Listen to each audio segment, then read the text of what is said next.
Hello and welcome. We are about to embark together on a pilgrimage to a sacred site called Delphi that is perched on the southern slope of Mount Parnassus in the very heart of Greece. If I had to pick one site from all of those that we are going to visit that has meant the most to me, it is certainly Delphi, the seat of the ancient oracle of Apollo, which was consulted over at least 1,000 years and perhaps almost 2,000 years by ancient people from all over the Mediterranean world and beyond. People who came to seek the wisdom of the god as they faced difficult choices in their life. Now, I've called it Delphi. You may also hear it referred to as Delphi. Which is correct? Neither. So it really doesn't matter which we English-speaking people choose as our pronunciation of the site. The Greeks call it Delphoi, and that is the proper name for this sanctuary of Apollo. I urge you to get to Delphi the day before you plan to visit the site, because you are going to want to settle into the lovely little modern village of Delphi, which was only founded in the 1890s, which is around the shoulder of Mount Parnassus to the west of the main sanctuary site. Settle into a hotel. Perhaps go ahead and see the sanctuary in the afternoon and evening light. Sometimes it stays open well into the evening hours in summer. But certainly you will want to see it in the cool of the day, morning or evening, and I believe you're going to want to enjoy the pleasure of this beautiful town with its spectacular views out toward the blue Corinthian Gulf and to the mountains that encircle it, as well as some of the most pleasant tavernas and workshops in all of Greece. I enjoy going to see some of the places where ancient crafts and modern crafts exist side by side. There's a shop in Delphi where they sell as antiquities old Greek agricultural implements from 19th and early 20th century farms. A fascinating place. And believe me, the proprietors are always willing to talk to you about their enthusiasms. In another shop, I found a potter hard at work recreating with delicate strokes of his brush the beautiful patterns and designs on the ancient vases that had been found at Delphi during the archaeological digs, vases that were then for sale. And he was willing to talk at great length about his own insights into the ancient art because he had tried to copy it himself by hand.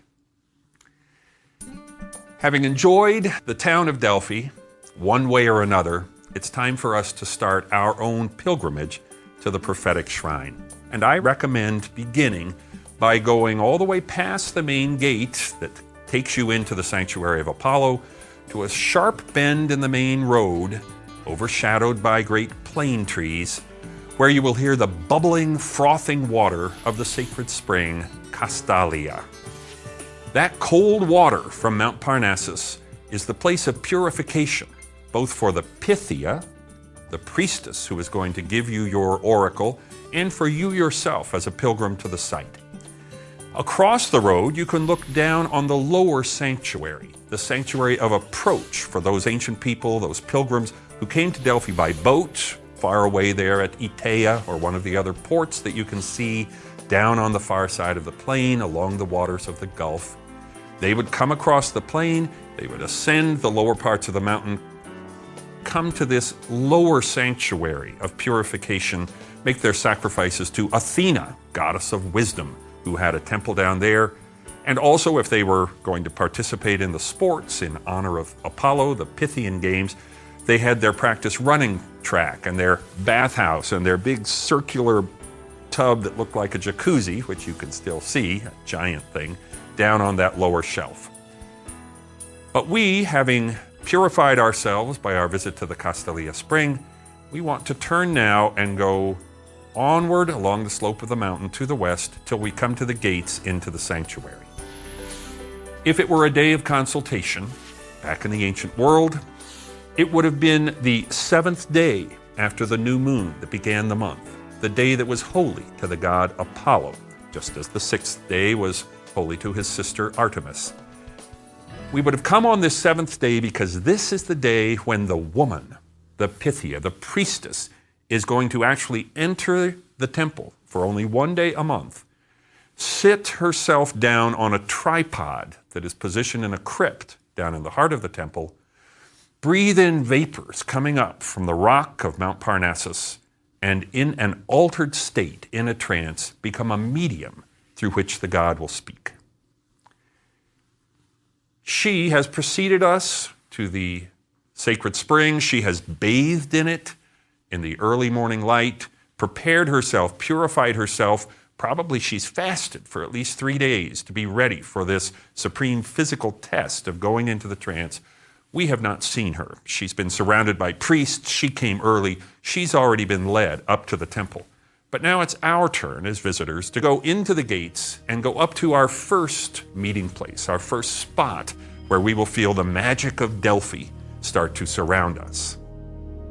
That spot is something that wasn't there in the classical Greek period. It's a little Roman forum, added when the Romans took over Greece and found that they loved to go to Delphi. Delphi was in fact one of the first places where tourism became a business, and there were professional guides to lead Roman visitors and other visitors around the site and show them the marvels of sculpture and architecture and historic monuments.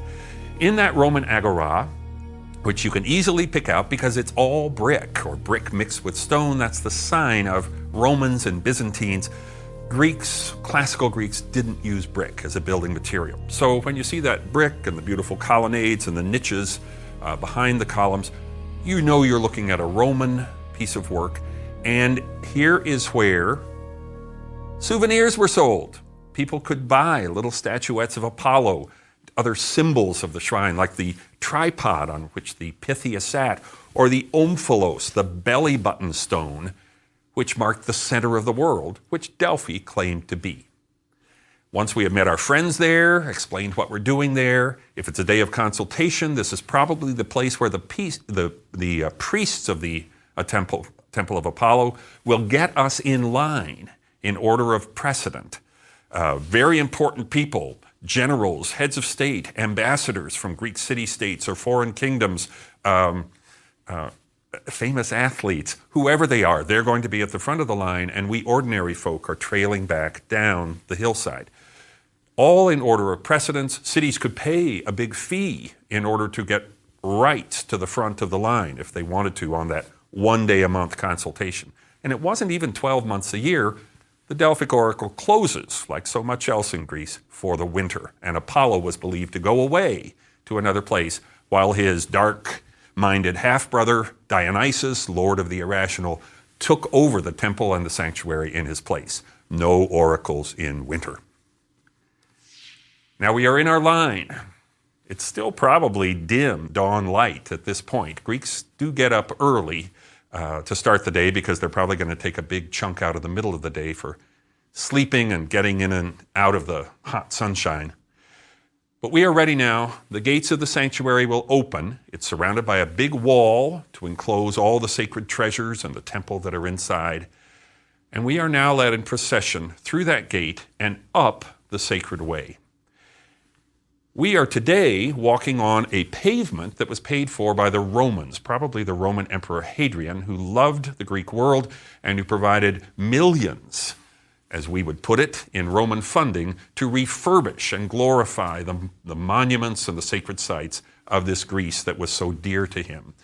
Think of the Hadrianic love that went into those paving stones beneath your feet, and notice also that they're gridded with little corduroy grooves that make the ascent less slippery. That's not really for you. That's more for the sacred goat, which was led up in the dawn before you went there, taken into the temple to be sacrificed. If the goat shuddered or acted fearful or stumbled, the sacrifice was unfavorable and the consultations are canceled for the day. The omens were unfavorable. And so you would have to wait for another month in Delphi till the 7th day of the next month came around. And you had plenty to entertain you. There was a theater, there were athletic events, lots of good talk with philosophers and folks, travelers from all over the world. As the Delphic people like to say, they who dwelt in that little mountain village, we would be the poorest people in Greece if it were not for this oracle. So we have to reflect on the fact that in the Greek world, religion did have its financial and economic side. But let's say that the goat did not misbehave on this, our day. We are led up to the first switchback with war monuments and treasuries of different Greek states on either side, the treasuries being little rectangular buildings that look like miniature temples in which the inhabitants of Thebes or Athens or Sparta or some of the islands will have left treasures, offerings to the god to show their appreciation for what he's done in showing them the right choices to make as they steer their way through the world.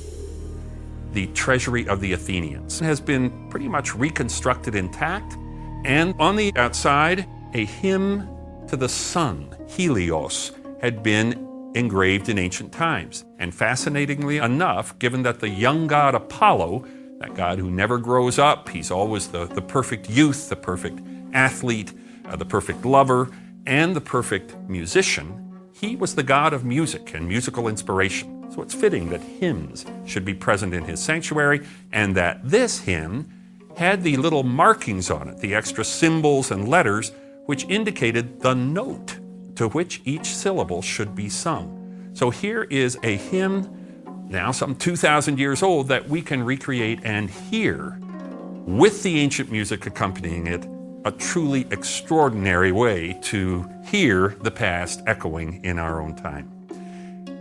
So we are at this first switchback, and what do we see?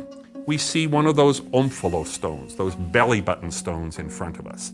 Now that stone is the sort of branding mark of Delphi. It is the emblem of the shrine. It is believed to mark the center of the world, the belly button. Omphalos means navel, the belly button of Mother Earth. This was, according to the Delphians and their myth, the spot where when Zeus released his 2 sacred eagles from the ends of the world and told them to meet in the middle of the world, to fly toward each other till they met at the center, this was the spot. Zeus set the sacred stone there to mark the middle of his world.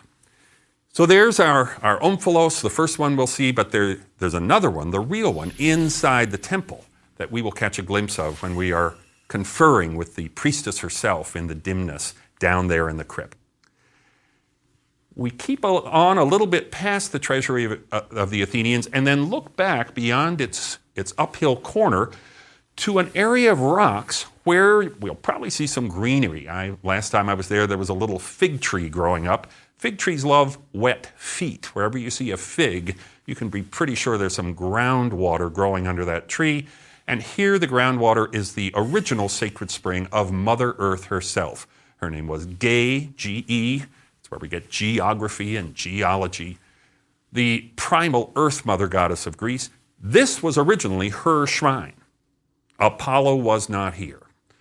But Apollo came as a boy seeking sanctuaries of his own. He was a brand new god let loose in creation, and he came to this spot where Mother Earth had been apparently prophesying through dreams to people, and he decided to take it over. She had set a great snake, almost a she-dragon, called Pytho, P-Y-T-H-O, to guard that site.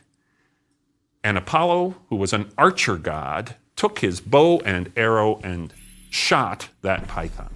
And by killing Mother Earth's sacred snake, he and his male priests became the dominant force at Delphi. And he ruled then. He was the voice that came out of the mouth of the Pythia. Mother Earth, though present, was demoted. You'll also see a big rock right next to the sacred way going up, a woman called the Sibyl, familiar to us from the stories of Virgil and Aeneas and the Sibylline prophecies over near Cumae in the Bay of Naples in Italy. A wandering Sibyl came to Delphi for a while and prophesied from the top of that rock. So it was believed that this was an area where all could be filled with a sort of prophetic spirit if the god willed it. Our last monument as we go up, on the left we will see the Stoa or portico of the Athenians. A lovely set of steps crowned by a row of Ionic columns. A few of their shafts are still partly standing. This was a war monument that the Athenians had created to hold victory trophies from one of their naval battles, maybe even several of their naval battles. But on the back wall, look closely, you will see in minuscule letters thousands of inscriptions. These are very touching inscriptions to me. They are the names of freed slaves, recording their emancipation and making sure that the world knew it by the slaves having placed these inscriptions in this sanctuary at Delphi, where it would be a terrible act of sacrilege for any person to deface or erase them. Elsewhere in the wonderful setting at Delphi, there are more inscriptions about another very heartwarming incident. There was a time when the temple fell down in an earthquake, 372 or 373 BC. It took 50 years to raise the money to rebuild the temple. And it's the rebuilt temple that you see the remains of today when you get a little bit higher. The priests sent messengers all over the Mediterranean, all over the Greek world, hoping for contributions to rebuild the temple. And they promised that anyone who gave an offering would have their name inscribed. Well, they were true to that promise. The names are all there, found by the archaeologists when they excavated the slabs at Delphi. And they also recorded the amounts given. And in some cases, the amounts that those ancient people gave are less than the cost of inscribing their name. And yet the priests remain true to the promise. As we go up past a beautiful example of an Ionic column, archaeologists not sure exactly where it came from, make the final ascent and the hard left toward the temple, we suddenly see before us that place where we are going to enter to consult the oracle herself. It was a rare privilege to be allowed to enter a Greek temple.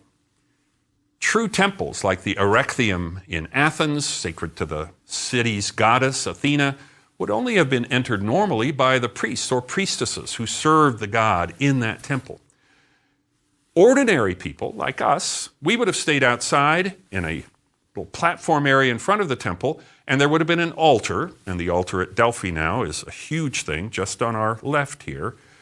There we would have made our offerings of animals or fruits or honey cakes or money or incense, and it would have been placed on the altar by the priests on our behalf, and then we would go away. But at Delphi it was different. There was the facade of the temple, the doors were open, and the line that we are following of people is going into the temple. We will enter the Holy of Holies itself to confront the God, speak to the God, and ask for guidance. And we must use our imaginations, because all of the sacred things I will be describing to you were utterly destroyed at the beginning of the Christian era, leaving behind nothing but the broken facade that we see before us now. There are two mottos on the outside of the temple, painted or carved. One says, "Gnothisi auton," know thyself. That's sort of the message of Platonic philosophy, but it's also a warning. The God here at Delphi, as the philosopher Heraclitus said, neither conceals nor reveals the truth. He will only give you a sign. You must know yourself in order to interpret it correctly. The other says, nothing too much. Well, there we have Aristotelian philosophy, but also we have a warning against excess in any direction. You've come to Delphi because you have a difficult choice.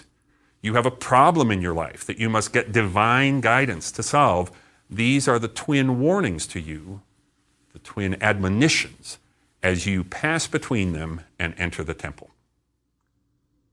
Somewhere straight ahead of us is an eternal flame burning away. Women are tending that flame. They are part of a sacred sisterhood who has been dedicated to the service of the god Apollo, but they are descendants of those women who used to serve Mother Earth. From their number has been chosen the special woman who today will be down in the crypt, seated on the tripod, waiting for us to descend and ask our questions. All around us, offerings are hung, chariots, shields, weaponry, works of art, golden bowls from foreign monarchs, gifts to the temple from grateful consultants and pilgrims in the past. We pass the holy flame, we start to go down, as our name is called, down the long ramp or possibly set of stairs into the lower regions where the Pythia herself is seated. Somewhere ahead of us, at the high level or down in the crypt itself, is a solid gold statue of Apollo, probably holding his bow, the cult image of the god himself. Down in the sacred area, thus in the cella, C-E-L-L-A, the center of the temple, with the crypt or adyton, A-D-Y-T-O-N, the do not enter area off to your left, is a fair number of people, perhaps a number of consultants waiting together, some already having asked their questions, others about to go, certainly some priests, and on most occasions, a guy named a prophetes. Prophetes means pro, for, speak, someone who speaks for somebody else or speaks in front of someone else. That's where we get our word prophet. They are men here at Delphi. They have little tablets and styluses, and in many books you will read they're the ones who really made up the oracles. That's not the case. Every ancient Greek consultant who wrote about the experience makes it clear that the woman spoke. It's just 19th and early 20th century male-dominated classical history that decided the most powerful voice in the Greek world couldn't belong to a country woman from Mount Parnassus. There has to be a male consciousness in between who would take the babblings of the woman, write down on the tablet a much better, more suitable, more efficient oracle, and give you that. No, what these guys are here for is if the woman speaks in ordinary prose and you want a verse oracle to take home, they will redo her words in poetry, lines of verse. You can pay them then and take that home as your fine poetical oracle from the shrine of Apollo. But the ancient sources make it clear, for all the strangeness of it, the god has chosen to speak through the mouth of a woman. And now it's our moment. We turn to the left, we're facing south, and there's that little niche, maybe not much bigger than a phone booth. Inside it, we can dimly make out the tripod, three-legged stand with the bowl on top. The woman is seated on a lid on top of the bowl. She appears to be in a trance state, but she's able to sit up, hold some sort of laurel branch. She's got a dish of sacred water in her hand, and we may be able to hear the bubbling of a spring that is coming up through a crack or seam, a sort of fault in the native rock of the mountainside that is visible under her tripod. She's sometimes described as eyes closed, certainly in a visible trance state, and certainly audibly not speaking with her normal voice, a low, raspy voice. We ask our question, and she responds, usually not in a direct answer, but in some lines of poetry that are cryptic, mysterious, riddling. The Athenians sent an ambassador when the Persians were invading, asking what they should do, and they were told by the Delphic oracle to abandon their city, but trust in their wooden wall. There's a riddle, but a statesman named Themistocles figured it out. We must evacuate Athens, but our manpower must trust to our wooden wall, the navy, and they did indeed fight the Persians at sea and beat them at the Battle of Salamis. As you can imagine, the Delphic oracle got a lot of prestige for that response. Once we have asked our question and received our answer, we must ascend that ramp or steps again and exit the temple. Now, we've been standing for a lot of this time in our current visit near the front of the temple, the facade, where you want to go to look down into the temple and see that crypt, that adyton, is upward on a flight of steps that will take you to a viewing place near a nice tree, if you care to sit down and sit in the shade, where you can look down into the temple. Please don't be disappointed by the temple. The French excavators were back in the 1890s. They'd worked long and hard for the permit to excavate Delphi. They'd expected to find fantastic sculptures such as the Germans had found at Olympia or the British and Americans on the Acropolis at Athens, and they found very little. The columns were all down. They did erect a number of the columns so you can get a sense of the height of the colonnade and the spacing of the columns around the temple. But as a compensation for the absence of all the beautiful, intricate masonry and architecture. We feel the natural sight coming through. The shrubs, the birds, the locusts, the bare slope of the mountainside. Delphi seems to be going, in some ways, back to nature. And the higher you ascend through the site, the more you will feel that. Having left the temple behind us, we would go to the beautiful theater of Dionysus, Apollo's half-brother, who ruled there in the wintertime. One of the best preserved in all of Greece, one of those that will indeed echo your voice back to you and fill the whole theater, even with just a whisper. And then on above the theater, the areas that many tourists never explore, to the sacred spring high up, and even beyond that to a fabulous stadium with much of its seating still intact. But the center of the mystery is the temple. The ancient Greeks had claimed there was a crack in the mountainside, that the woman was intoxicated in an altered state from a physical inducement, some sort of a vapor or gas that came up and that she breathed in, seated there on her tripod in the heart of the temple. Was that true? One of the greatest experiences of my life as an archaeologist was to meet a geologist, Jelle de Boer of Wesleyan University in Connecticut, who informed me that he had seen the fault that ran under the Temple of Apollo. I had been taught at college that that was all a myth. For 100 years, Western archaeologists and classicists had insisted there was no gas. It was all a confidence game on the part of the priests of Apollo at Delphi to fool credulous visitors into believing that the woman was really in some sort of altered state and really speaking of her own volition the words of Apollo himself. I was very excited when the geologist, Jelle de Boer, told me he'd seen the fault. I told him if he had really seen it, he'd made an amazing discovery because everyone else had missed it. And so we went back to Delphi. Spending weeks there in midwinter when tourists were few, we crawled all over the mountainside, identified more and more of the fault, ultimately brought in more scientists, chemists, toxicologists to analyze traces of gases, and we were able to show, after several years of work, that the rocks below the sanctuary are bituminous limestone. They have petrochemicals in them that when heated by the movement of the fault itself, which Jelle had seen, that fault which makes Delphi such an unstable place, and a movement of that fault triggered the earthquake that knocked down the temple. The heating of the fault with the friction of the rocks vaporized the petrochemicals and brought them up to the surface through the crack over which the temple had been built, and they came up as light hydrocarbon gases, methane, ethane, ethylene.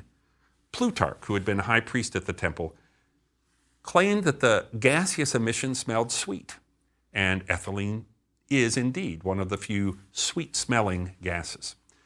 So we were able to vindicate those ancient writers. We were able to vindicate all those eyewitnesses like Plutarch and others who had visited the shrine, who explicitly said the reason Delphi was planted where it was because of a unique situation in the mountain itself. The Greeks were very sensitive to landscape, to the natural settings, to the rocks, the trees, the springs. They read the landscape as we would read a book.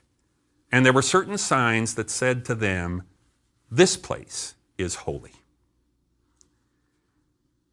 At Delphi, that sign was a crack in the earth, a spring that sometimes bubbled up out of the crack, and a vapor that rose from it.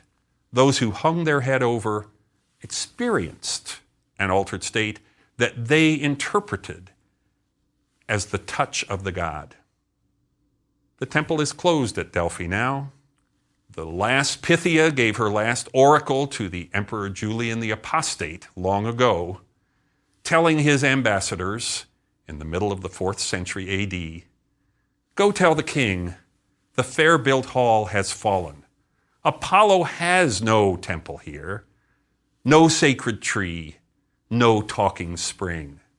The water of speech is silent."